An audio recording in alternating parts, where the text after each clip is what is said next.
তিনি নিজে খুব সুস্বাদু রান্না করেন। এবার দেখো এই যে হারসেলফটা ইউজ হয়েছে এখানে, এটা অ্যাকচুয়ালি এটাকে জোর দেওয়ার জন্য। এই সিকে মানে তিনি নিজেই করেন, বুঝলে? আমি জানি এটা তুমি নিজেই করেছো, you did it yourself, I know it, তাই না? তো এই যে তুমি নিজে ব্যক্তির উপর জোর দিচ্ছি, এটা অন্য কেউ নয়, সে নিজেই। তাহলে এইটা জোর দেওয়া, এমফাসাইজ করা, সেই জন্য এমফাসিস হয়েছে, এমফ্যাটিক প্রোনাউন। ধরা যাচ্ছে? এবার দেখো এই যে সেকেন্ড রুলটা বলছিলাম না, এটাকে যদি আমি মুছে দিই তাহলে কিন্তু মানে কোনো পরিবর্তন হবে না। সি কুকস ডেলিশিয়াস ফুডস, তিনি সুস্বাদু খাবার রান্না করেন। মানে এটা যদি আমি বাদও দিয়ে দিই তাও মানেটা আমাদের কমপ্লিট হয়ে যায়। এমফ্যাটিকের অতটা কাজ নেই, অতটা সিরিয়াস নয়।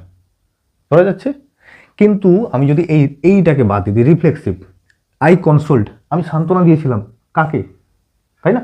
দেখো অর্থ কিন্তু কমপ্লিট হচ্ছে না। তো এই ক্ষেত্রে মানে যে এই সেলফ প্রোনাউনে বাদ দিয়ে দিলে অর্থ হচ্ছে না, বাকি থেকে যাচ্ছে, সেটা রিফ্লেক্সিভ। ধরা যাচ্ছে? এবার তোমরা একটু চর্চা করবে, দেখবে মনে থেকে যাবে।